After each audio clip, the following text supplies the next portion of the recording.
Good morning, everyone. As you guys already know that we have gathered here for a webinar which is organized by the Maharaja Surajmal Institute in collaboration with Securities and Exchange Board of India to enhance the financial literacy of the students. We have over here our resource person as Srimati Veena Kumari. Thank you, ma'am, for joining us. And I would like to start the session. Over to you, ma'am.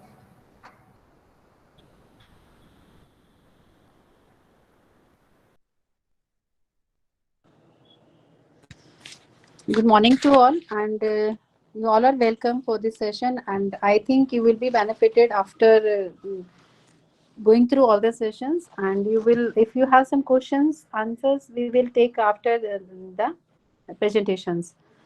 And the presentation will be in bilingual because being in को क्षेत्र is mandatory for us to take the session in both either in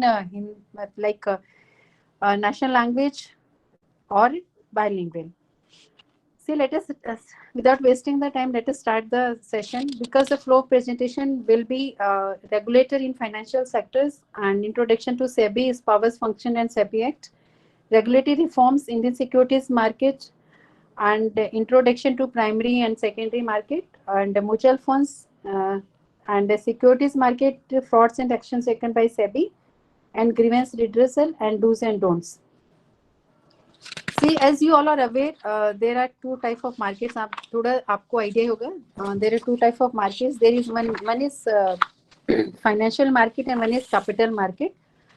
And the regulator for the financial market is Reserve Bank of India, and for capital market is Securities and Exchange Board of India. Or except this, there are other regulators also like PFRDA for insurance sectors, and PFRDA is for pension, and IREDA is for insurance sectors, and NFRA is a new, basically is a new regulator. See, why? See, there is difference between capital market and financial market. जबकि हम लोगों पे whatever we complaints received, the most of the persons, they are not aware about that कि where they have to complain about the problems. And this is very this the primary basically situation or a phase stage for that कि we have to identify कि where we have to go. Like if I want to go somewhere, like Delhi में ही है, suppose मैं Connaught place में है, Connaught place से अगर मुझे द्वारका आना है तो मुझे ये पता होना चाहिए, या कहीं जाना है तो मुझे ये पता होना चाहिए कि द्वारका मुझे जाना है तो मैं कौन से रूट से जा सकती हूँ जो मेरे पास सबसे इजी रूट है, शॉर्ट रूट भी पड़े और मेरा टाइम भी कम लगे, और without any hassles and without any spending more money. Like मैं कहीं घूम घूम के जाऊंगी तो वो पेट्रोल का खर्चा ज्यादा होगा, और इधर I will take some cab या ऑटो लेना है मुझे या मेट्रो से लेना है, for that I will spend more money than if I will go direct. मुझे अगर शॉर्टकट या सीधा रास्ता मुझे पता है कि जहाँ से मैं जा सकती हूँ, इजीली पहुंच सकती हूँ. तो इसी वजह से कि फाइनेंशियल मार्केट जो है उसके अंदर कौन कौन से प्रोडक्ट आते हैं. फाइनेंशियल मार्केट में लाइक एनबीएफसीज हैं जो नॉन बैंकिंग फाइनेंशियल कंपनीज, और बैंकिंग सेक्टर वो रिजर्व बैंक के अंडर आते हैं. उसके अलावा जो इंटरमीडिएट्स हैं जो कैपिटल मार्केट के अंदर काम करते हैं, उसमें लाइक मर्चेंट बैंकर्स हैं, अनसिक्योराइज्ड बैंक्स है, क्रेडिट रेटिंग एजेंसीज हैं, ब्रोकर्स हैं, and 5 exchanges are there like BSE, NSE, NCDX, MCX, and one very small exchange, Metropolitan Stock Exchange. And there are 2 depositories, CDSL and NSDL. And उसके अलावा RTA, STA agencies हैं, and like and player जो इसमें है कि company भी like सभी कुछ कंपनियों भी रेगुलेट करता है. क्या सारी कंपनियां रेगुलेट करता है? No, not all. Those companies who are listed in capital market or intends to be listed, उन्हीं कंपनियों का जो एक है प्रीव्यू है वो सेबी के अंडर आता है. Otherwise they are being registered, they are being looked after by the MCA या कंपनीज एक्ट के अंडर वो आती हैं. देन सेम इंश्योरेंस सेक्टर्स में है, पर इंश्योरेंस सेक्टर में अगर कुछ भी पैसा वो कैपिटल मार्केट में वहाँ पे इन्वेस्ट करते हैं तो वो जो पार्ट है वो सेबी के अंडर परव्यू में आएगा. पेंशंस में भी सेम है. तो जो इस सभी की जो पावर्स हैं बेसिकली, अगर हम प्रीमेबल हम सेबी का देखते हैं, लेकिन इसे independent regulator came into existence with the Act of Parliament on 4th April 1992 and the various act जो इस कैपिटल मार्केट में जो अदर एक्ट्स हैं जो एडमिनिस्ट्रेशन आते हैं, वेरियस एक्ट एडमिनिस्ट्रेटेड, एक सेबी एक्ट तो I told already explained about then. Depository, जहाँ पे डिपॉजिटरी की एक डेफिनेशंस हैं, एक्ट है 1996, वो जो एक पार्ट है वो इसके अंदर थोड़ा रेगुलेशंस में कैपिटल मार्केट में काम आता है। देन सिक्योरिटीज कॉन्ट्रैक्ट रेगुलेशन, जहाँ पे इसमें सिक्योरिटीज की जो डेफिनेशंस है 1956, इसका जो कुछ पार्ट है वहाँ पे भी सभी जो कैपिटल मार्केट गवर्न करने में ये है। देन कंपनीज एक्ट 2013, उसका भी कुछ 65 या 66 रेगुलेशन है इसका, एक एग्जैक्टली मुझे भी याद नहीं आ रहा। तो वो एक पार्ट है जो थोड़ा सा है जो कैपिटल मार्केट रेगुलेशंस में काम आता है जो ये। तो ये रेगुलेशंस हैं बेसिकली जो थोड़े से, और मेनली जो है सेबी एक्ट 1992 है। और सेबी की जो मैंडेट है वो है कि protect the interest of the investors and regulate the securities market and develop the securities market. Regulations like if I want to invest in the market, या मेरा कोई मार्केट में है, मेरे को कैपिटल मार्केट से रिलेटेड कोई भी किसी भी प्रोडक्ट में मैं करना चाहती हूँ, इन्वेस्ट करना चाहती हूँ, तो वहाँ पे अगर मैं इन्वेस्ट करना चाहती हूँ तो मेरा इंटरेस्ट प्रोटेक्ट, इंटरेस्ट क्या मतलब, अगर कोई भी कुछ डिफरेंसेस राइज होते हैं विद एनी इंटरमीडिएट्स, कोई भी जो मार्केट जहाँ पे इन्वॉल्व हैं इसमें, जिनसे मेरे कुछ इश्यूज अराइजेज होते हैं, तो मेरे को सुना जाए और वो डिफरेंसेस को सॉर्ट आउट किया जाए। और अगर मैं कोई भी इन्वेस्टर या कोई भी इसमें प्लेयर है, अगर वो सही है तो उसका जो इंटरेस्ट है उसको ध्यान में रखते हुए डिसीजन लिया जाए। तो देन इन्वेस्टर्स है वहाँ पे, तो रेगुलेशंस बहुत ज़रूरी है। रेगुलेशंस के बिना तो फिर आप देखिए, अगर हम कॉलेजेस में, जैसे आप कॉलेज में स्टूडेंट्स हैं, अगर अथॉरिटीज या स्कूल कॉलेजेस के अगर रेगुलेशंस ना के proper, you have to maintain some decorum, class में बात नहीं करनी है, प्रॉपर टाइम में क्या किस टाइम पे एग्जाम्स होंगे, क्या चीज़ें लेक्चर लेने के लिए आते हैं, तो जो पूरा शेड्यूल्स एंड रेगुलेशंस जो बने हुए हैं, तो बेसिकली वो अगर घर में भी आप देखते हैं या सोसाइटी में किसी भी तरह से आप देखिए, अगर कंट्री को देखते हैं, आप रोड पे चल रहे हैं, अगर ट्रैफिक रूल्स नहीं होगा, अगर हम फॉलो नहीं करेंगे तो एक्सीडेंट्स होंगे, प्रॉब्लम्स हो जाएंगी। सेम चीज इसमें है, अगर कैपिटल मार्केट में प्रॉपर रूल्स एंड रेगुलेशंस नहीं है, गाइडलाइंस नहीं है कि आपको ये करना पड़ेगा, ये जरूरी मैंडेट है, तो आपका मार्केट में बहुत एकदम मतलब हसल, इतना प्रॉब्लम्स हो जाएंगे, यहाँ पे क्राइसिस आ जाएगा। तो वो जो सॉर्ट आउट करना फिर मार्केट का इसमें कोई आए मत, कौन इसमें आएगा जहाँ पे लगता है कि कुछ रूल्स रेगुलेशंस ही नहीं है, प्रॉब्लम्स आ रही हैं और हर के साथ फ्रॉड हो गया, कोई भी आया फ्रॉड करके चला गया, पैसा लेके चला गया, लोगों को पैसा नहीं मिल रहा है। तो इस तरह की सिचुएशंस ना आए, इसलिए उस सिचुएशन को मैनेज करने के लिए for the market functions, well functioning of the market, बहुत जरूरी है रूल्स एंड रेगुलेशंस बनाना, जो सेबी बनाती है। और प्रॉपर जैसे जैसे हम लोगों को फीडबैक मिलती है या हम लोगों को एक्सपीरियंसेस होते हैं, टू टाइम हम उन लोगों को चेंज भी करते रहते हैं। उसके बाद है development of securities market, regulations भी हैं, और अगर इन्वेस्टर्स है उसका इंटरेस्ट प्रोटेक्शंस का भी है। पर अगर मार्केट में डेवलप मार्केट नहीं है, उसके अंदर प्रोडक्ट्स नहीं है या मार्केट प्लेस नहीं आएंगे, तो इन्वेस्टर वहाँ पे नहीं आएगा। देखिए अभी जैसे जैसे मार्केट अपने, अगर हम मैम अगर 1992 में जब सेबी आया था, अगर उस टाइम की हम बात करते हैं, देयर वो used to be man outcry system एक होता था, जिसके अंदर एक बहुत बड़ा सा हॉल है, वहाँ पे ही ब्रोकर्स डोमिनेटेड, जहाँ पे पहले मार्केट थी जहाँ पे ब्रोकर्स का ही चलता था। अगर उन्होंने परचेज किसी भी शेयर्स का बाय एंड सेल का अगर रेट जो डिसाइड कर लिया तो वही रेट होता था, वहाँ पे कोई ट्रांसपेरेंसी नाम की चीज नहीं थी। तो उसमें क्या है कि बाय एंड सेल में एक ही शेयर का, अगर मैं उसी शेयर को खरीदना चाहती हूँ तो मेरे को रेट मिलेगा लाइक उस टाइम अगर मैं देखूँ तो 150 या 200 या 300 whatever amount is there. अगर मैं उसी शेयर को सेल करना चाहती हूँ तो मुझे उसका रेट बताएंगे 150, अगर 300 का मुझे बाय का मिल रहा है तो सेल का होगा 150 या 200। तो बहुत ज्यादा मेजर डिफरेंस होता था बाय एंड सेल के अंदर। अगर हम बात करते हैं उस रेगुलेशंस को चेंज करने की, तो आज हमारे सामने स्क्रीन बेस्ड ट्रेडिंग है, जहाँ पे स्क्रीन आपके सामने है, जहाँ पे बाय एंड सेल का रेट आप देख सकते हैं। वहाँ पे मार्केट में जो ब्रोकर्स डोमिनेशन था वो खत्म कर दिया है, तो वो एक परफॉर्मेंस बेस्ड उसका बाय एंड सेल का रेट जो आता है वो हार्डली, अगर आप स्क्रीन पे जाके देखें तो अब बहुत माइनर सा डिफरेंस आता है, मे बी 25 पैसा, 50 पैसा या 1 रुपीज। बहुत रियली हार्डली होता होगा कि कभी 150 या 200 रुपीज का डिफरेंस हो। तो ये जो चेंजेस हैं 1992 से अगर आज हम 2021 में अगर हम बात करते हैं, तो ये चेंजेस वहाँ पे आए हैं। और दूसरी बात है कि ट्रांसपेरेंसी भी आ गया, आपके सामने है, आप बाय एंड सेल कर सकते हैं। अगर ऑर्डर आपने डाल दिया, आपने मैच हो गया, तो बहुत अच्छी बात है, आपका ऑर्डर आपके पास हो जाएगा विद इन 24 आवर्स।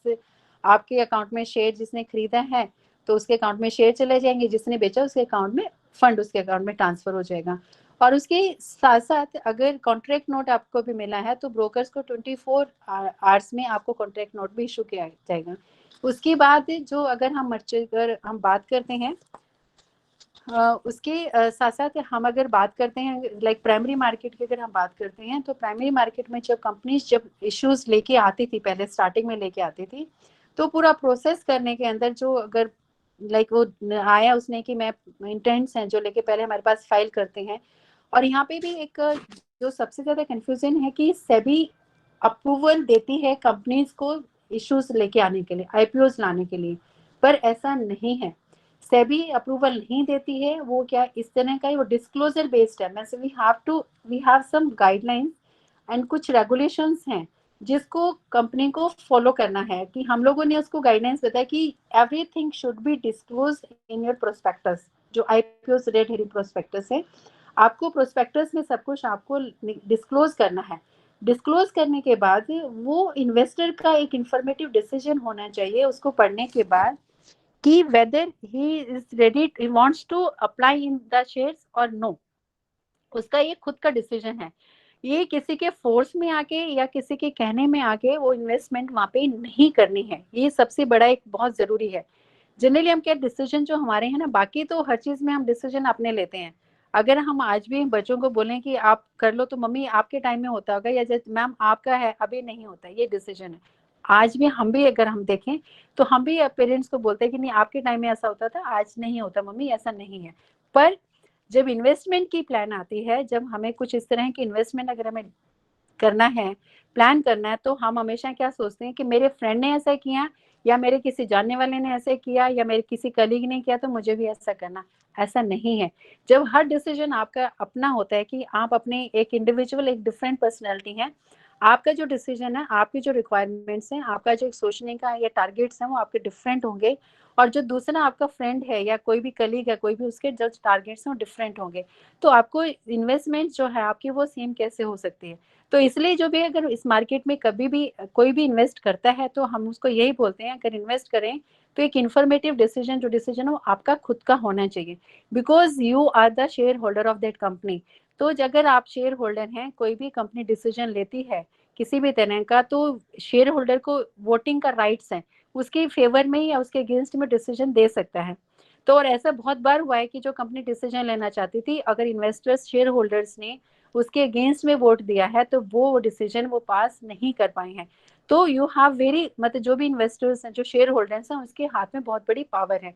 तो उसको जब आप इन्वेस्ट करते हैं तो एटलीस्ट आपका एक डिसीजन होना, बहुत उसको थोड़ा सा टाइम दो इन्वेस्टमेंट को, तभी आप उसमें इन्वेस्टमेंट करिए। उसके बाद जैसे सेकेंडरी, अगर फिर हम बात करते हैं सेकेंडरी मार्केट की, अगर सेकेंडरी मार्केट में क्या है कि आपका जब अपने प्राइमरी मार्केट में इशू किया है कि एक कंपनी कोई भी पब्लिक इशू लेके आ रही है, तो वो उसमें क्या है, उसने सामने लेके आए कि ये मेरा पब्लिक इशू है, ये मेरी प्लांट एंड मशीनरी है, ये मेरी चीजें हैं, आप मेरे इसमें इन्वेस्ट करिए, आप दीजिए मुझे फंड रेज करना मार्केट से। तो वहां पे इन्वेस्टर डायरेक्ट कंपनी में इन्वेस्ट कर रहा है, डायरेक्ट उसको अलॉटमेंट हो रहा है कंपनी से। पर अगर मेरे पास मेरे शेयर्स मेरे को आगे, आज मुझे लिक्विडिटी चाहिए या मुझे फंड्स चाहिए मेरे को आगे, किसी भी मेरे जिस प्लान पर्पज से मैंने इन्वेस्ट किया था, प्लान में किया था इन्वेस्टमेंट, अगर मुझे चाहिए कि मेरे को आज लिक्विडिटी चाहिए, मेरे को पैसा चाहिए जिस चीज के लिए इन्वेस्ट किया वो टाइम के लिए, तो मेरे पास लिक्विडिटी कैसे अवेलेबल होगी। तो वो जो लिक्विडिटी आपको मिलती है वो मिलती है सेकेंडरी मार्केट के अंदर, जहाँ पे एक प्लेटफॉर्म होता है, जहाँ एक्सचेंजेस उस प्लेटफॉर्म को प्रोवाइड करती हैं, और जहाँ पे ब्रोकर्स के थ्रू वो जो है बाय एंड सेल जो है, लाइक इन्वेस्टर आमने सामने है, वो आपस में मतलब मैंने कोई प्रोडक्ट, अब जब आपने शेयर्स बेचा, अगर मैंने सेल का ऑर्डर डाला, तो वहाँ पे कोई ना कोई बायर आएगा, अगर वो मैच कर जाता है तो वहाँ पे वो ट्रेड हो जाता है, एग्जीक्यूट उसके अंदर एक्सचेंजेस के थ्रू ब्रोकर्स होता है, पर exchanges and clearing corporation houses जो है इसको एग्जीक्यूट करवाने के अंदर हेल्प करते हैं। और अगर एग्जीक्यूशन किसी तरह से नहीं हो पाता है तो जो फंड्स वगैरह हैं या शेयर्स हैं वो इमीडिएटली ब्रोकर्स को सेटल डाउन करना पड़ता है उनको, अगर सेपरेट अकाउंट के अंदर रह के। पर इसका मैंडेट है क्लियरिंग कॉर्पोरेशन का और एक्सचेंजेस का कि वो जो ट्रेड है हुआ है उसका एग्जीक्यूट हुआ है तो उसके अंदर जो फंड्स हैं टाइमली फंड्स ट्रांसफर हो और टाइमली जो इसके अकाउंट में होल्डिंग आनी है उसके अकाउंट में होल्डिंग्स आ जाए। तो ये सेकेंडरी मार्केट प्लेटफॉर्म है जहाँ पे ब्रोकर्स का काम आता है। पर यहाँ पे ब्रोकर्स में जब हम ब्रोकर्स में यहाँ पे डील करते हैं तो हम लोगों को ये इस तरह से है जैसे आपके अकाउंट आपने बैंक में खोला। अगर आपने बैंक में अकाउंट खोलते हैं तो आपके अकाउंट में वहाँ पे क्या है, आपके अकाउंट में फंड्स हैं, यहाँ आपके अकाउंट में होल्डिंग्स हैं, आपकी शेयर होल्डिंग है। तो इसमें होल्डिंग्स में उतना ही एज गुड एज कैश है जैसे वहाँ पे है। पर यहाँ पे हम लोग क्या करते हैं कि कई बार हम लोग अपना वी शेयर आवर पासवर्ड्स या जो भी हमारे पास आईडी वगैरह या पासवर्ड हम शेयर कर लेते हैं। Even we share power of attorney with the brokers, जहाँ पे ब्रोकर्स उस पावर ऑफ अटॉर्नी का मिसयूज कर सकता है। पर इसमें अगर हम लोग इससे बचना, आपने देखा होगा कि अगर आपके पास बैंक अकाउंट है तो you generally if you execute any transaction जो भी होता है तो यू ऑलवेज रिसीव्ड मैसेज और अलर्ट्स या जो भी ईमेल वगैरह के through whatever you registered there. तो ये सेम अगर यहाँ पे भी आपका अकाउंट्स में अगर आपका जो मोबाइल नंबर कॉन्टेक्ट डिटेल्स आपके अपडेटेड हैं और मेल अपडेटेड है तो अगर कोई भी एग्जीक्यूशन होती है, कोई भी ट्रेड आपके अकाउंट में होता है तो आपके पास अलर्ट्स आते हैं। तो हम लोगों को विजिलेंट होना बहुत जरूरी है, डे टू डे बेसिस पे आपको हमें चेक करना जरूरी है। अगर हमारा कोई भी अकाउंट हमारा हमने खोला हुआ है, अगर हम शेयर मार्केट में या शेयर्स बाय एंड सेल करते हैं तो हमारे पास इमीडिएटली अलर्ट आता है। अगर कोई ब्रोकर हमारे अकाउंट में कुछ ट्रेडिंग करता है तो इमीडिएटली हमको उसको नोटिस में लेके आना है, विद इन 7 डेज हमको इन्फॉर्म करना है। अगर वो नहीं सुनता, रिजॉल्व नहीं होती है तो एक्सचेंज को आप इन्फॉर्म कर सकते हैं, नहीं तो आप सेबी को भी इन्फॉर्म कर सकते हैं हमारी वेबसाइट पे जाके स्कोर्स www.scores.sebi.gov.in करके वेबसाइट से उस पर आप अपना कंप्लेन लॉन्च कर सकते हैं। तो ये इश्यूज हैं ये प्राइमरी और सेकेंडरी मार्केट के। If you talk about the SEBI powers के अगर है तो हमारे पास लेजिस्लेटिव पावर है, मेकिंग रेगुलेशंस, जुडिशियल पावर है, एजुकेटिंग डिस्प्यूट्स। अगर कोई भी डिस्प्यूट आ जाता है तो उसको एजुकेट करते हैं, देन उसको सुनवाई जैसे कोर्ट में होता है ना कि हम लोग जैसे कोर्ट में आता है कि जो दोनों को बुलाया जाता है तो जो जज हैं वो सुनते हैं उसके केस की हियरिंग वगैरह देते हैं। तो सेम केस यहाँ पे भी होता है, जो उसको जो हमारे अपॉइंट होते हैं उसको सुनवाई वो देते हैं, उसको सुनते भी हैं, केस को हियरिंग भी देते हैं। अगर कुछ मानते हैं देन दोबारा देते हैं, वो बहुत फेयर हियरिंग होता है। तो ये पावर है, एजुकेटिंग पावर्स हैं। देन एग्जीक्यूटिव पावर्स, इसमें administrating the frauds framed regulations and taking action against entities violating the regulations। इसमें कोई भी एंटिटी अगर वायलेट करते हैं रूल्स एंड रेगुलेशंस को तो उसके अगेंस्ट एक्शंस भी सेबी लेती हैं। और एक्शंस के साथ साथ उसमें हम लोग पेनल्टी वगैरह भी इम्पोज करते हैं और उसके साथ साथ हम लोग उसको मार्केट से डिबार भी कर सकते हैं। तो इस इवन रिकवरी की प्रोसीडिंग्स भी हो जाती हैं। तो इस तरह से अलग अलग पावर्स हैं। और उसमें like merit lack of transparency जो पहले मैंने आपको बताया था कन्फ्यूजन मार्केट में। और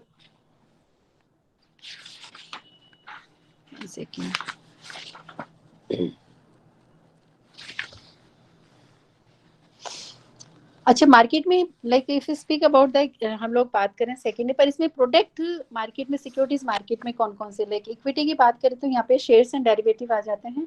अगर डेट की बात करते हैं तो government securities, bonds and debentures हैं। If you speak about the mutual funds, उसमें बहुत सारी स्कीम्स हैं लाइक ओपन एंडेड है या क्लोज्ड है, activity management funds and passive equity debt hybrid funds and gold funds. और इसके साथ साथ अभी एक और जो रिसेंट सेबी ने चेंज किया है, अगर म्यूचुअल फंड्स के बारे में हम बात करते हैं तो वैसे है क्या, बेसिकली म्यूचुअल फंड्स है क्या? म्यूचुअल फंड्स क्या है? म्यूचुअल मीन्स आपसी, फंड्स निधि, मतलब आपस में जो हम लोग एक म्यूचुअल फंड एक एएमसी है वो बनाते हैं, म्यूचुअल फंड्स हैं वो स्कीम्स अपना लॉन्च करते हैं। उस स्कीम्स का एक है कि वो कहाँ पे इन्वेस्ट करेंगे, लाइक इन्वेस्ट करना चाहते हैं इक्विटी में इन्वेस्ट करना चाहते हैं या डेट में करना चाहते हैं, डेट इक्विटी में करना चाहते हैं या हाइब्रिड्स में इन्वेस्ट करना चाहते हैं। तो इस तरह से उनका स्कीम्स हैं, उनके अलग अलग स्कीम्स हैं। तो उन स्कीम्स में वहाँ पे आज सेबी ने इंट्रोड्यूस किया रिस्कोमीटर, कि कौन सा फंड कितने रिस्क पे, कैपिटल मतलब आप जो कैपिटल इन्वेस्ट कर रहे हैं वो कितना रिस्क है, वो लो रिस्क है या लो हाई है या हाई है या मॉडरेट हाई है या मतलब ये इस तरह से रिस्कोमीटर हम लोगों ने सेट किया है, ताकि इन्वेस्ट अगर आप म्यूचुअल फंड में इन्वेस्टमेंट करते हैं तो आपको पता चल जाए आप जो कैपिटल इन्वेस्ट कर रहे हैं किस फंड में, उसमें रिस्क कितना इन्वॉल्व है। उसके साथ साथ यहाँ पे लाइक आपने बहुत ऐड सुना होगा कि म्यूचुअल फंड सही है। म्यूचुअल फंड क्यों सही है? बिकॉज म्यूचुअल फंड जब होते हैं कि यहाँ पे जैसे एज एन इंडिविजुअल, अगर मैं रिटेल इन्वेस्टर, अगर मैं इन्वेस्ट करना चाहती हूँ तो मेरे पास कहाँ पे इन्वेस्ट कर सकती हूँ, मेरे पास कितना फंड होगा रिटेल इन्वेस्टर, 1 लाख, 1.5 लाख, 2 लाख, इससे ज्यादा एज ए रिटेल इन्वेस्टर मेरे पास नहीं होता है। तो मेरे पास डाइवर्सिफाई करने की स्पेस इतना नहीं होता कि मैं अपने रिस्क को डाइवर्सिफाई करके अपने रिस्क को मिनिमाइज कर सकूं। पर म्यूचुअल फंड के पास क्या है, उसके पास एक they pool the money from various investors, बहुत सारे इन्वेस्टमेंट्स उसमें हैं लाखों, जिसके उसके पास एक बहुत बड़ा सा वहाँ पे फंड इकट्ठा हो जाता है। उस फंड को वो आगे इन्वेस्ट करते हैं, तो वो एक ही फंड को, एक ही चीज को कई जगह पे डाइवर्सिफाई कर देते हैं, अलग अलग स्कीम्स में उसको इन्वेस्ट करते हैं। तो जो रिस्क है इसके अंदर वो मिनिमाइज हो जाता है। दूसरा, अगर अगर मैं मेरे पास अगर मैं इन्वेस्ट करना चाहती हूँ तो मेरे पास शायद इतना टाइम नहीं है कि मैं उसके बारे में ज्यादा मतलब इतना gain, what ever is information available on Google and everything, I can gather the information from there only. But if in mutual fund invested, then the companies came to mutual funds and they tell each and everything, explained each and everything to the mutual funds. Invest in our scheme, like equity में अगर करना है तो यहाँ पे करिए, अगर date में करना है तो वहाँ पे आपको इन्वेस्ट करना है, इस तरह का उनके पास है। तो उनके पास जो नॉलेज है वो हमसे ज्यादा होती है, एक्सपर्ट्स हैं वहाँ पे, क्वालिफाइड इन्वेस्टर्स जो डिसीजन लेने वाले हैं वो बैठे हैं वहाँ पे। तो ये एक फंड्स है म्यूचुअल फंड के साथ में अगर इन्वेस्टमेंट करने का, और उसमें कुछ एक्स्ट्रा फंड्स भी नहीं देना पड़ता, आप चेंज भी कर सकते हैं स्कीम्स के। पर अगर आप म्यूचुअल फंड्स में इन्वेस्टमेंट करते हैं तो हमेशा लॉन्ग टर्म इन्वेस्टमेंट होना चाहिए, टारगेट बेस्ड इन्वेस्टमेंट होना चाहिए। अगर आपको लगता है कि कुछ है, और कभी भी इम्पल्सिव डिसीजंस आपका बाय एंड सेल का कभी भी नहीं लेना, इन्वेस्टमेंट का कभी भी नहीं लेना है कि आपको लगता है कि मार्केट गिरे एकदम उसमें आके हाइपर होके या इम्पल्सिव होके आपके डिसीजन लेने, नहीं मार्केट गिरी है मेरे को निकालूं मैं पैसा या मैं अभी लगा दूं। पर ये सब सोच के इम्पल्सिव डिसीजंस नहीं लेना है, आपको बड़ा सोच समझ के इन्वेस्टमेंट्स के डिसीजंस लेने हैं। और जब भी इन्वेस्टमेंट करें तो एटलीस्ट उससे पहले आप उसको प्रोडक्ट को समझने के लिए समय दीजिए अपना, और तब उसके बाद ही आप इसमें प्लान कर सकते हैं। उसके साथ साथ जो पार्टिसिपेंट्स की अगर मैंने बात की थी, जैसे मैंने बताया था, एक्सचेंजेस हैं, ब्रोकर्स हैं, डिपॉजिट पार्टिसिपेंट्स हैं, डिपॉजिटरीज हैं, मर्चेंट बैंकर्स, आरटीएसटीज मैंने बताया, bankers to issue, portfolio managers जो म्यूचुअल फंड्स में हम बात कर रहे हैं वो हैं। देन क्रेडिट रेटिंग एजेंसीज हैं जो स्कीम्स के बारे में बताती हैं कि कितना इसमें रिस्क है, या रिसर्च एनालिस्ट जो मार्केट में रिसर्च करते हैं और रिसर्च के साथ साथ इन्वेस्टमेंट्स का भी देखते हैं, लाइक रिसर्च करके ना मार्केट के बारे में या किसी भी म्यूचुअल फंड के बारे में ये है, रिसर्च करते हैं और स्कीम्स देखते हैं, ये बताते हैं। देन दूसरा इन्वेस्टमेंट एडवाइजर है, लाइक इन्वेस्टमेंट्स अगर सपोज मेरे पास टाइम नहीं है, मैं नहीं कर सकती, तो इन्वेस्टमेंट एडवाइजर है, ये भी रजिस्टर्ड, लाइक कभी भी एक डील कर रहे हैं ना तो हमेशा रजिस्टर्ड जो ब्रोकर है या कोई भी एंटिटीज है उसे रजिस्टर्ड एंटिटी से ही डील करने में। और जब whether is there registered with SEBI or not, you can find out on SEBI website कि whether he is registered or not. If is not, you are not, we should not deal with the unregistered entities. और investment portfolio adviser की मैं जो बात कर रही थी, ये भी सेबी के पास रजिस्टर्ड होते हैं, और ये भी कुछ चार्जेस लेके हम लोगों का एक इन्वेस्टमेंट प्लान करने के लिए हम लोगों का हेल्प करते हैं। अगर मेरे पास नहीं है इतना समय या मैं नहीं कर पा रही हूँ तो I can go and meet them, और उसके बाद अपने जो मेरे रिक्वायरमेंट्स है, मैं कितना फंड इन्वेस्ट करना चाहती हूँ कितने टाइम के लिए, अगर उसके बेस पे तो एक इंडिविजुअल आपका इन्वेस्टमेंट प्लान उसके अकॉर्डिंगली आप लोगों का बताते हैं। Then portfolio manage, foreign portfolio investors हैं जो फॉरेनर्स हैं जो यहाँ पे या हम लोग हैं जो इन्वेस्ट करना चाहते हैं बाहर में, उसके बारे में है। अब अगर talk about the trading in securities market की अगर बात में है, तो उसमें documents accounts required for trading in securities market सबसे पहले होना चाहिए। उसमें एक saving bank account with bank के साथ एक ट्रेडिंग अकाउंट होना चाहिए with SEBI registered broker and one demat account.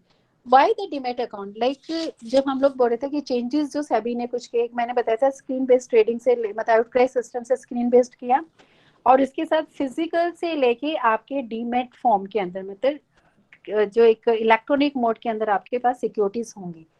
क्योंकि एक फिजिकल फॉर्म में था, मतलब आपके पास like a piece of paper आपके पास शेयर्स हुआ करते थे, तो उसमें बहुत सारी लाइक हम लोगों को कंप्लेंट्स इतनी आ रही। एक तो ये है कि जो एक टाइम है इसका पेपर का, उसके बाद वो वेयर एंड टियर कंडीशन में हो जाता है, उसकी प्रॉब्लम्स हो जाते हैं।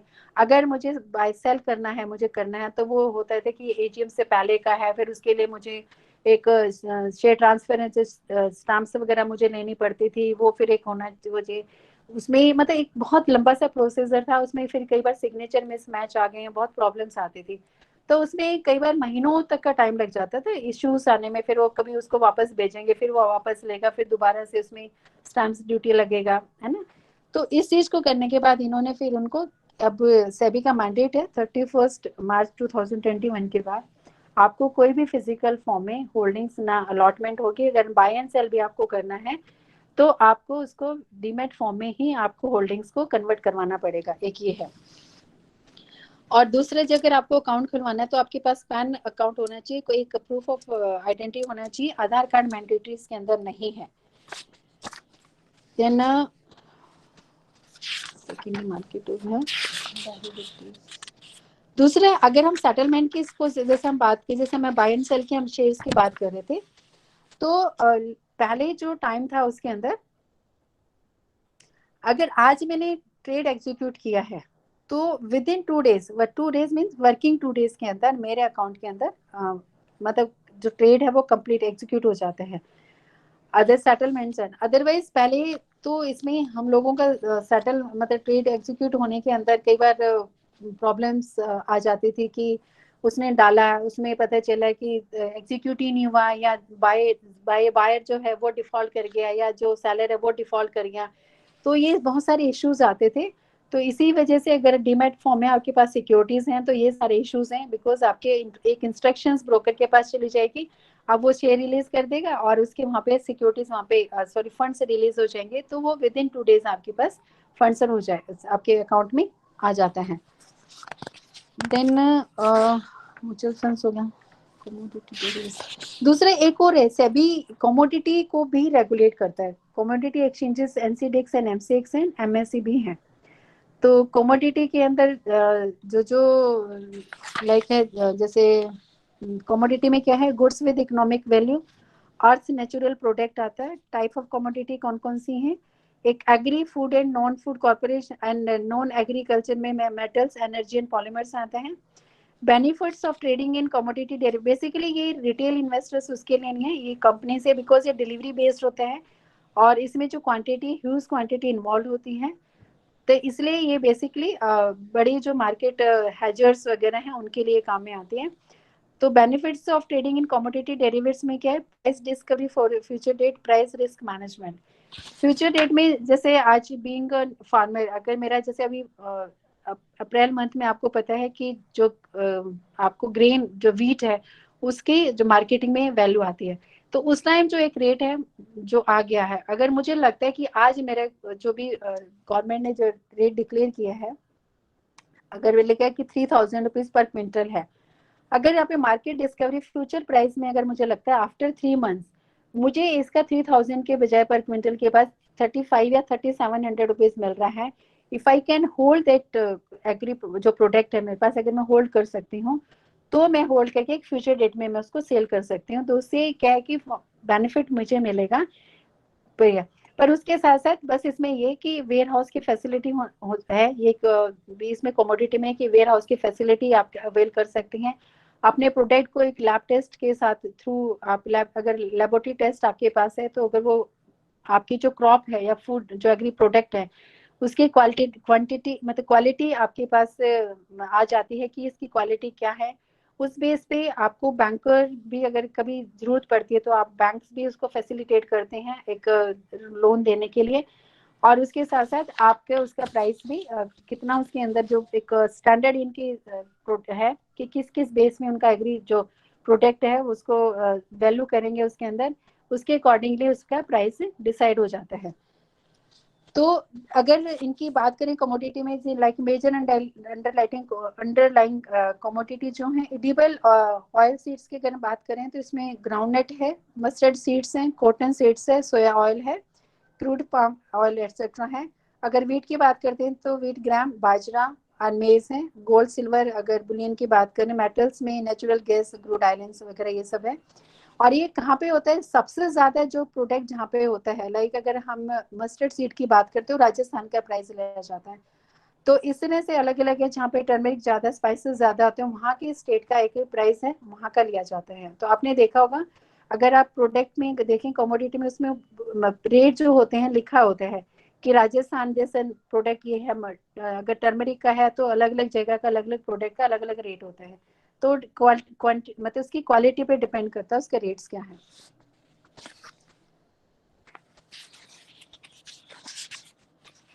दूसरा, अब जैसे हम लोग के बात करें कि dos and don'ts grievance redressal का जो मैंने आपको बताया था। दूसरे आपके पास सपोज आपको कुछ अगर इश्यूज आते हैं तो आप इसके साथ साथ जो मैंने बताया था सेबी के बाद से कि हम लोग जो जो पावर्स हम उसमें एक्शन लेते हैं, possible action the event of frauds अगर लगते हैं तो एडमिनिस्ट्रेटिव वार्निंग्स पहले हम देख सकते हैं, inquiry for cancellation of suspension और सस्पेंशन, डिबारिंग प्रोसीडिंग्स हैं, educating for levying of penalty जो मैंने आपको बताया, प्रोसिक्यूट भी कर सकते हैं, हम लोग करते हैं। और अगर मैं बात करूं जो लाइक अगर हम पोंजी स्कीम्स के पीछे बात करते हैं तो जब ये स्टार्ट में हुआ था 1997 में जो रेगुलेशंस आया था, तो उसके बाद हमने 662 कंपनीज थी सेबी में, सिर्फ नॉर्दर्न रीजन की मैं बात कर रही हूँ, तो जिसके अगेंस्ट हमने प्रोसिक्यूशन स्टार्ट किया था। और उसमें से मोर देन 93-94% जो है जो सेबी के फेवर मतलब इन्वेस्टर्स के फेवर में आ गया। तो we fight on behalf of the investors also, and SEBI don't charge any charges from investors। और कुछ रेफरेंसेस अगर हमारे पास कुछ लगता है कि कुछ कंप्लेंट्स, अगर कोई लगता है कि कंप्लेंट्स हैं और वो सेबी के पास है, सेबी इन्वेस्ट के सेबी के पावर में नहीं आता है, तो जो भी कंसर्न अथॉरिटीज हैं उसको हम भी रेफरेंस भेज देते हैं। अकाउंटेबिलिटी क्या है, सेबी में ऑर्डर में बी रिव्यूड बाय, अगर कोई लाइक ए ऑर्डर है किसी का है, अगर लगता है कि उसको अगेंस्ट में मेरे लाइक मेरा कोई ए ऑर्डर है, मेरे अगेंस्ट में कुछ है तो I can appeal, SEBI order के अगेंस्ट अपील कर सकती हूँ मैं सेट के अंदर, या सुप्रीम कोर्ट में जा सकते हैं। सेट के बाद सीधा सुप्रीम कोर्ट में है। और रिव्यू के लिए मैं फाइल कर सकती regulations by committee of subordinate legislative, return and reports, annual report तो सेंट्रल गवर्नमेंट के सामने है। और ऑडिट होता है बाय द कैग, सभी ऑडिट करते हैं, सभी की ऑडिट होती है। तो ये हम लोग की अकाउंटेबिलिटी है सभी के लिए।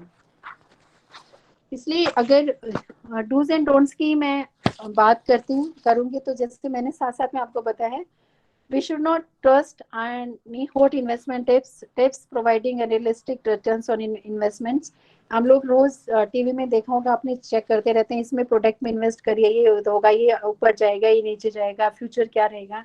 इस तरह के टिप्स में हम लोगों को ट्रस्ट नहीं करना है, बिकॉज जब भी इन्वेस्टमेंट हमें है अपने आप के देख के ही प्लान, बिकॉज वो जो बताते हैं वो डिफरेंट एंगल से बताते हैं, एंड रिटेल इन्वेस्टर मेरा एक डिफरेंट एंगल होता है।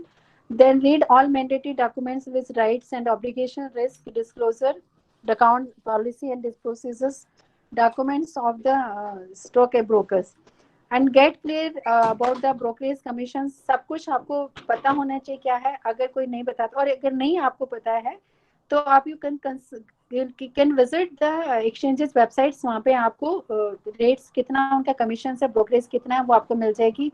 एंड डीपीज आपका डिपॉजिटरी पार्टिसिपेंट्स अकाउंट है जहाँ डीमेट के लिए, तो वो भी कितना चार्ज कर सकते हैं वो भी डीपीज की साइट्स पे जाके आपको मिलेगा। वहाँ पे मैक्सिमम अमाउंट वहाँ पे अवेलेबल है, उससे कम they can charge, but they can't charge more than that amount whatever is mentioned there।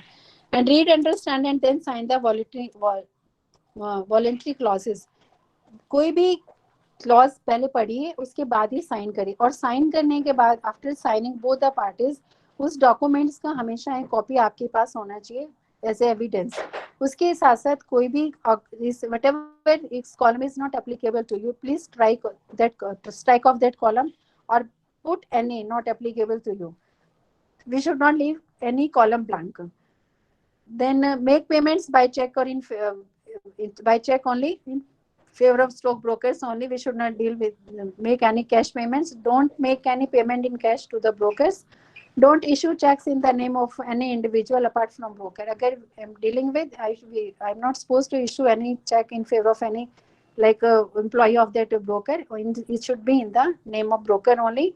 Take documentary evidence, proof of your payment or deposit of securities with breakup from brokers. Don't share your internet trading account password with anyone, and don't opt for ECN if any you are not familiar with the computers. अगर हमारे पास computer के हम familiar नहीं है तो हमें electronic ECN को favour नहीं करना, अप्रूव नहीं करना चाहिए। तो हम फिजिकल चीज में मोड में भी हम लोग मंगवा सकते हैं स्लिप्स वगैरह करके। एंड कोई भी अगर आपका डिस्प्यूट होता है विद इन 7 वर्किंग डेज के बाद आपको फ्रॉड्स व ब्रोकर्स को राइटिंग में दे दीजिए। अगर मैंने पहले भी बताया था, अगर नहीं आता है तो आप एक्सचेंज को लिख सकते हैं, अगर एक्सचेंज नहीं आता आप सेबी को भी लिख सकते हैं। अगर आप सेबी को भी डायरेक्ट लिखेंगे उसमें कोई प्रॉब्लम नहीं है, देन हम लोग उसको ही फॉरवर्ड करेंगे। तो वो एक 30 डेज के अंदर उनका मैंडेट है, टाइम रिप्लाई देना पड़ता है और हम लोग उसको अपडेट करते हैं। अगर लगता है if you like investor is satisfied, जो भी ग्रीवेंस है उसका आ गया, तभी उस कंप्लेंट्स को एक्शन टेकन लेके उसको कंप्लेंट को क्लोज किया जाता है। और सेबी कोई भी अगर आपको इशू है, आप सेबी की गाइडलाइन, सेबी की एक्सचेंजेस की गाइडलाइन उसको विजिट कर सकते हैं गाइडलाइंस को, और वेबसाइट्स पे जाके भी आप चेक कर सकते हैं अगर कोई है, और आपका जो कंप्लेंट आला उसका स्टेटस भी आप जाके चेक कर सकते हैं। तो अगर मैं म्यूचुअल फंड्स की बात की तो हमारे पास आज के डेट में 45 म्यूचुअल फंड्स हैं और CRA 5 हैं, credit rating agencies, portfolio managers जो हैं 336 हैं, नंबर ऑफ मर्चेंट बैंकर्स हैं 213, एंड मार्केट कैप, या speak about the market cap. अगर BSE की बात करते हैं तो 1,52 lakhs 1,52,54,028 करोड़ है। NSE का 150 43,275 करोड़ है। एंड एक्सचेंजेस मैंने आपको बता दिया। और नंबर ऑफ लिस्टेड कंपनीज अगर BSE में तो 5,282 है और NSE में 1,983 कंपनीज वहाँ पे लिस्टेड हैं। 2 ही डिपोजिटरीज हैं और डीमेट अकाउंट NSDL के पास 186 लाख अकाउंट्स हैं, CDSL के पास 176 लाख अकाउंट्स हैं। तो ये this is the end of my like presentation. If you have any issues and query, or you can visit our SEBI website. अगर आपको कुछ information चाहिए, whatever need, हमारे SEBI टोल फ्री नंबर है, वेबसाइट पे अवेलेबल होगा, आप वहाँ पे चेक कर सकते हैं। और विजिट SEBI है, या जो एक नंबर है हमारा 0222644919 पे, इस पे कर सकते हैं। और कंसर्न जो रीजनल ऑफिसेस है वहाँ पे भी है, सेबी वेबसाइट पे भी जाके, बॉम्बे में भी वहाँ पे कर सकते हैं, सेंट्रलाइज्ड है। Thank you very much for this. Yes, good morning, ma'am. Myself, Ekta Kharbanda, Yes. faculty of Department of Commerce, proposing a vote of thanks. Thank you so much, ma'am, for presenting a very wonderful session to the students regarding the importance of mutual funds and the awareness of stock market. As we know that stock market today is very trending, and most of the students, they are themselves joining courses for this so as to get a better information. And you gave a wonderful insight to the students so as to have better understanding for their future aspect. Thank you so much. And any questions? One thing, ma'am, I can add something. If Yeah, sure, they ma'am. are interested to make their futures in the capital market, and Okay. there are lots of courses, online courses, they can go, they can do those courses, online courses with NISM, and they can join in the capital market. Or we have our institute at Bombay, National Okay. Institute of Securities Market, and there we have full-time courses also, 1 year or 2 year courses like MBA courses also with that also, and we have 100% placement also. if they want to make their futures in the capital market, yes, a lot of scope is there because it's in growing stage this market, and there lots of career opportunities are there. They can make their careers in the capital market also. Okay, thank you so much, ma'am, for the information. As you've all also described really well regarding the Demat account trading and all, so we all are really impressed by your presentation. But we will also look forward for your proposal regarding the placement content and all. Thank you so much, ma'am. Any Thank you. Ma'am, doubt? placement, if we talk about the placement, we actually in SEBI, we always come out with an advertisement. They have to file, like they have to submit their applications, and we have like a system. We have two exams. First, they have to qualify first exam. If they qualified, the person qualified, they have to go the another second round, and after that, interview interaction that is there. So we have that type of recruitment system. Okay, okay, Yeah. ma'am. And actually, one student has a doubt. Yes, Tanuj, please ask.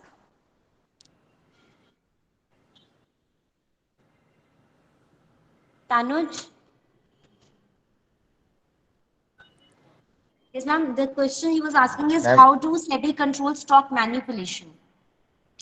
See, हम लोगों का एक internal भी हमारा system होता है जो हम लोगों को प्राइस मैनिपुलेशन अगर कुछ भी लगता है, हमें दिखता है कि हम लोग वहाँ पे है, तो वो भी उसके अगर हमें लगता है तो हम लोग इमीडिएटली वहां से इंफॉर्मेशन मंगाते हैं एक्सचेंज से, या हमारे पास एक्सचेंज से भी इंफॉर्मेशन आती है, या हम लोग इंस्पेक्शन करने जाते हैं ब्रोकर्स या इंटरमीडिएट जो भी रजिस्टर्ड है, तो जहाँ पे भी हमें प्राइस मैनिपुलेशन या इस तरह का कुछ भी हमें डाउट लगता है तो इमीडिएटली उसके अंदर हम लोग एक्शन स्टार्ट करते हैं, और उसको फिर एक्शंस के साथ साथ उसको फिर मतलब लाइक इंस्पेक्शन क्या है इंटरनल उसके अंदर हम लोगों का सिस्टम है, तो उसमें इमीडिएटली जैसे जैसे हमें लगता है कि मार्केट में है तो डे टू डे बेसिस के ऊपर भी हम सर्वेलेंस रहता है हमारा, तो जैसे सर्वेलेंस में कहीं डाउट होता है, कुछ भी हमें लगता है कि इसमें लग रहा है कि रिगिंग हो रहा है या कुछ प्राइस मैनिपुलेशन हो रहा है, तो इमीडिएटली हम लोग इन्फॉर्मेशन कॉल करके उस पर एक्शन लेना स्टार्ट कर देते हैं, और लगता है कि उसमें इन्वेस्टिगेशन किया, अगर उसमें प्राइस मैनिपुलेशन हुआ है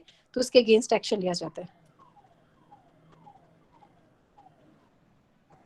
And ma'am, what are the techniques for manipulation? Techniques, so there are lots of techniques, ma'am. How we can tell about the techniques?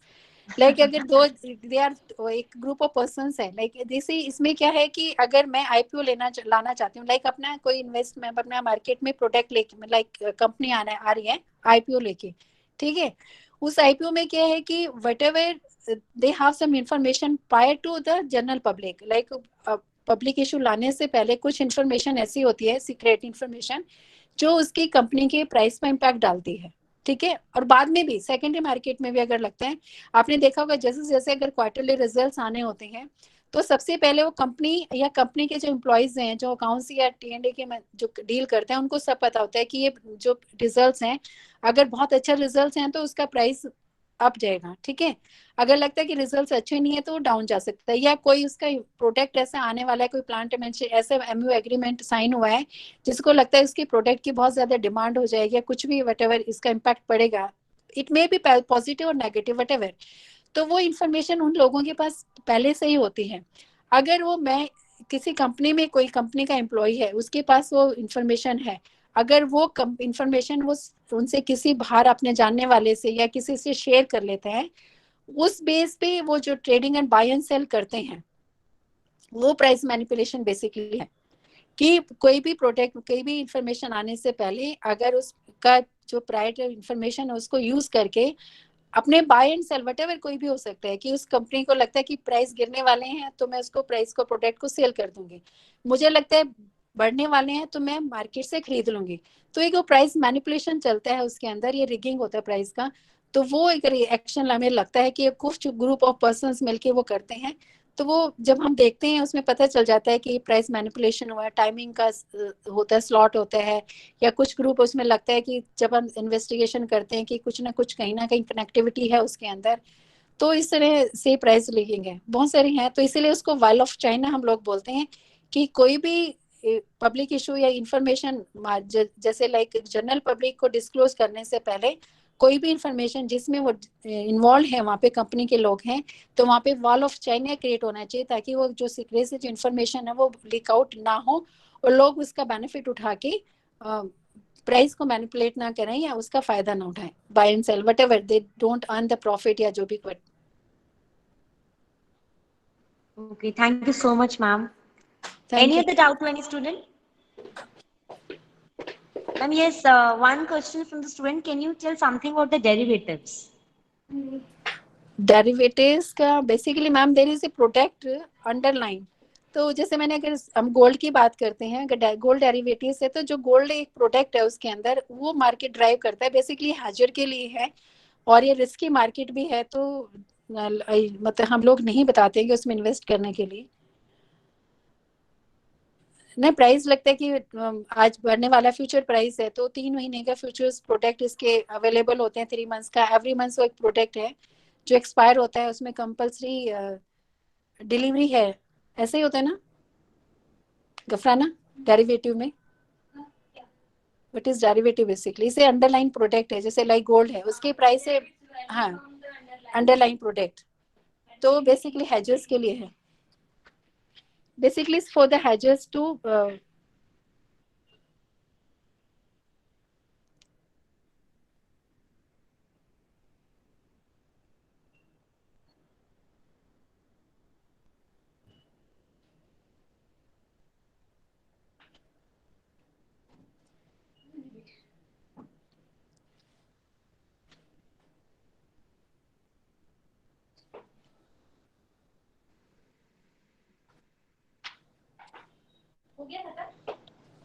पता नहीं अभी कुछ।